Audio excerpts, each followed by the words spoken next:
Hi, I'm Flemming Bo Jensen. I'm a music photographer, and I've been photographing music, concert, festivals, nightclubs, and everything in the music industry with Fujifilm X cameras since 2012. And I'm going to show you what happens when you bring the GFX100 to one of the largest festivals in the world.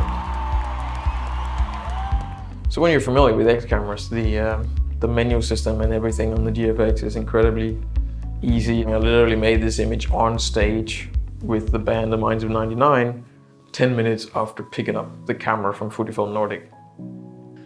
And I just put a strap on it, I slung it over my shoulder, I brought it on stage, I started shooting, and I just treated it like my X-T3.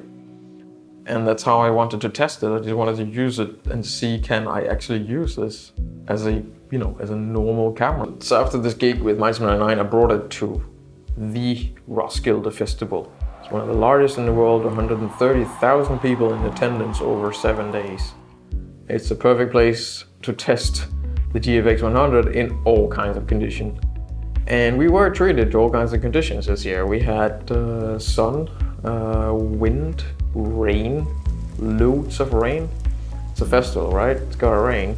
Yeah, we had cold, we had heat, we had dust, crowd, beer spilled on it. I used it in crowded photo pits. I used it in amongst the crowd. I used it on stage. And the thing about it is, it just performed, it just worked. There was not one glitch ever.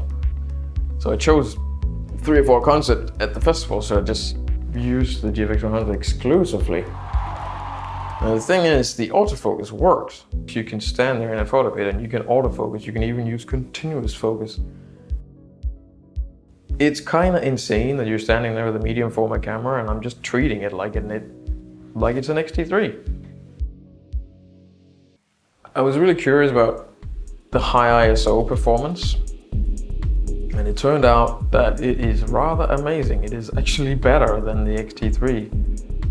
I mean, a lot of these concerts are really dark and you have to go to high ISO, and I don't mind that at all. But the GFX100, high ISO on the GFX100 is 12,800. It's beautiful. Has a nice grain to it, but the colors and everything is just fantastic. And I really enjoyed using the GFX100 with the wide angle lenses, because now you have all this definition, you have this incredible clarity and definition in the tiniest details. So you can allow yourself to step back and make some massive panoramas, and you still have this amazing amount of details in the picture, even if all the subjects are rather small. It's just mind-blowing to me, and I love shooting wide angle as it is, and that's pretty much what I used. I used the GFX100 a lot with wide angles. Now, all of these pixels, of course, it's fun to zoom in and out, and the details are incredible, but, I mean, it's not for Instagram, right? You don't need 102 pixels to peep on a phone or a laptop. You want to make prints or books, and preferably large prints. So I took a little trip down to my friend Peter, who is the best printer in Denmark, and have him make this incredible print.